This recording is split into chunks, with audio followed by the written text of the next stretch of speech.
For today's episode, we're back in the game room, and yeah, it's an absolute mess. Gotta clean that up, get that done quickly. But today, we're going to be working on Asteroids again. Now, as you may remember, our board set had some jittery problems, and that was corrected, but then it was only showing up on half the screen.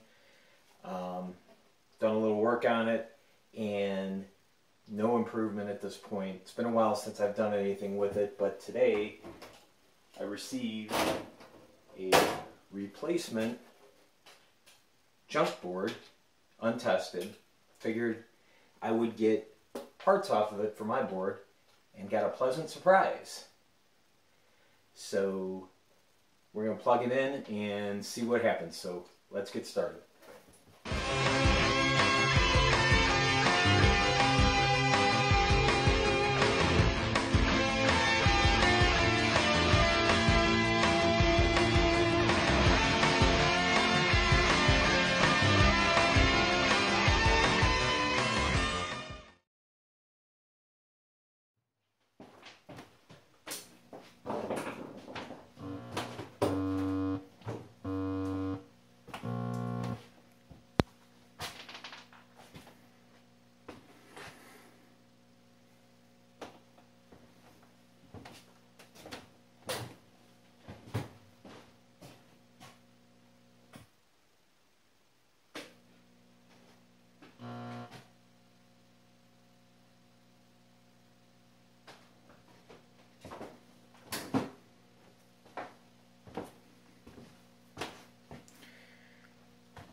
Not sure if you could hear that when it first started up, but we got a RAM error beep. It was 3 highs and 1 low,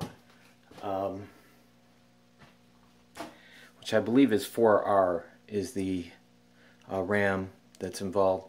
I restarted it. Now it's showing a couple errors over on the left-hand side there. I believe that's ROM errors. So.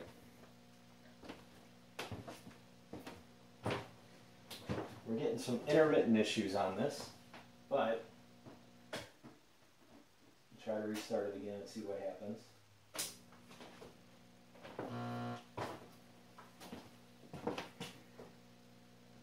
It's still showing that error.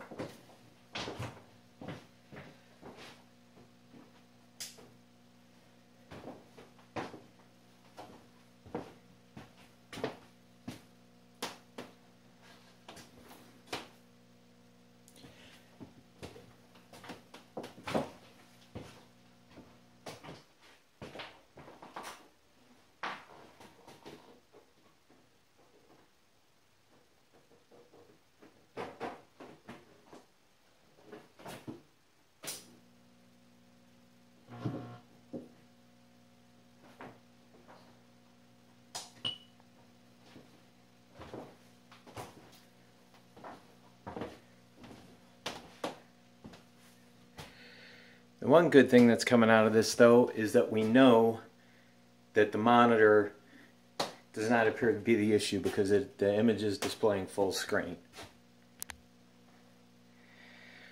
Oh, and by the way, this is the junk board, or the untested board.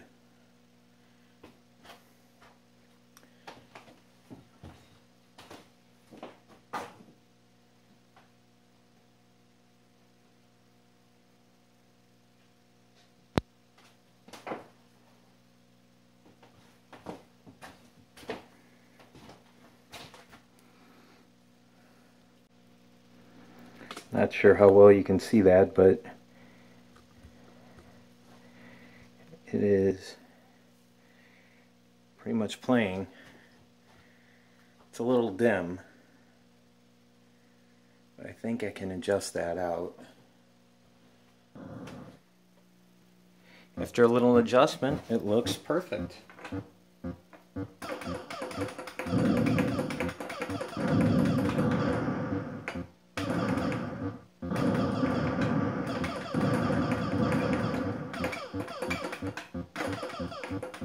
See, after a little bit of adjustment and reseating the ROMs, the game seems to be playing just fine. So my plan at this point is to use this as kind of a test board, see if we can find out what parts are bad on the other board. I'm definitely not giving up on this board. It's always nice to have a spare. So we'll get started on that, and in the meantime, let's check and see where that other board is. Plugged in. Let's see what she's doing now.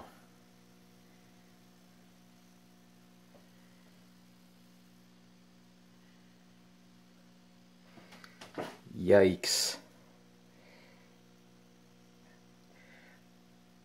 Yeah, asteroids are clearly all distorted, and it's only appearing on a quarter of the screen now, so there are some major problems there. I'm going to go ahead and get that turned off, just in case. So, yeah, does look like we got quite a bit of work ahead of us on this one. So we'll have to check that one out and see what in the world is going on. But like I said, I'm not going to give up on this board. But it's nice to have something working, especially when you get it for a pretty good deal. Yeah, it was untested, and I just assumed it wouldn't be working, but I figured I might be able to scavenge some parts off of it to use on this board to fix it. But and I got the ROM error twice, but now it seems to be working.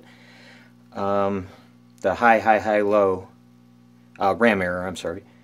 So I'm going to probably pull it out and reflow the solder on it, see if that helps. If that doesn't help, then I'll replace that RAM. Those RAM chips are pretty cheap, so, and I think I have some spares laying around, but yeah, it's not doing it now, so looks like it's just going right to the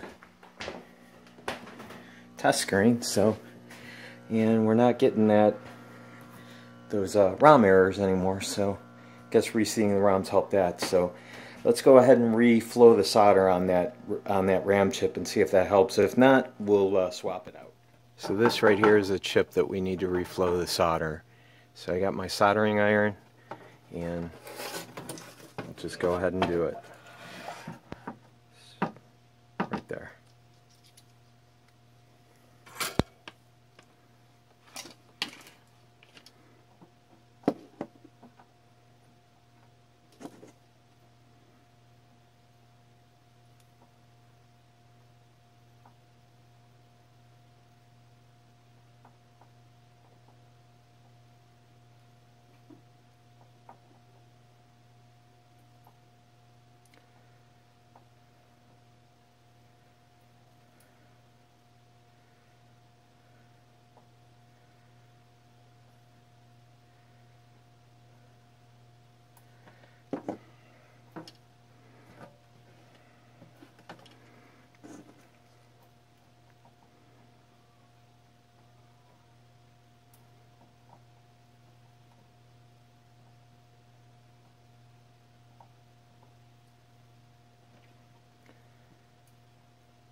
All done. Okay, so the board's back in, and we reflowed the solder on the RAM chip.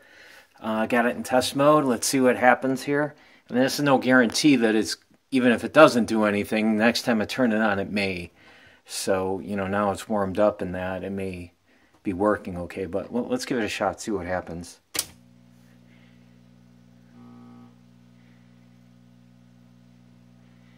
Well, it sounds like it's working. Let's see if we got the screen on the top. Yep, looks like we got regular screen. Let's go ahead and take it out of test.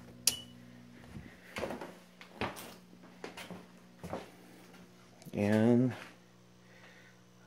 brightness is probably a little bright. It looks like you got a little dot in the center there, but I'll turn it down just a smidge and get that dot to go away. Oh, too much. Yeah, there we go.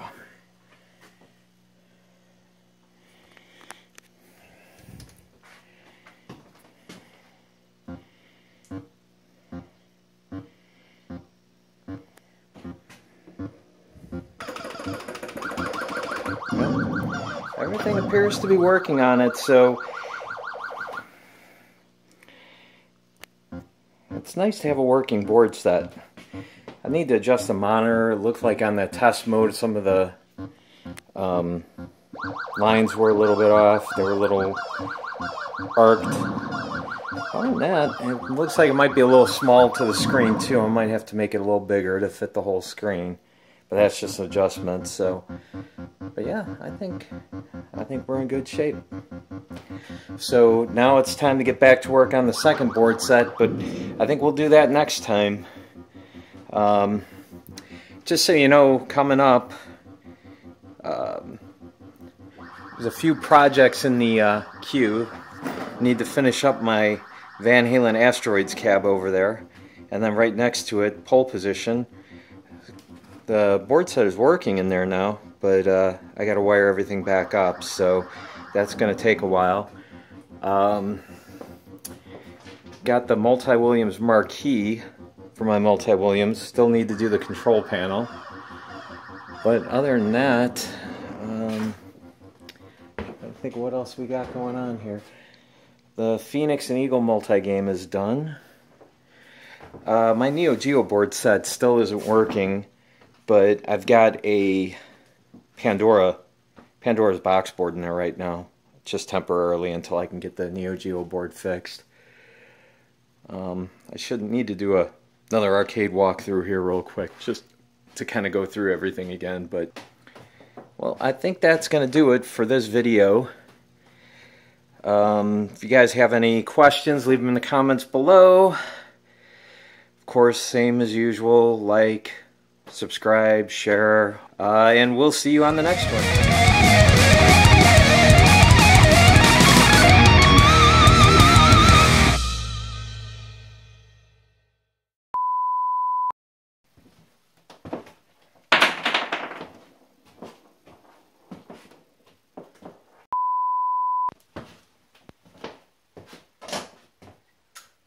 Hello, everybody. So that when I compare the way that this board is reading, I can compare the readings that I get off of the other board, and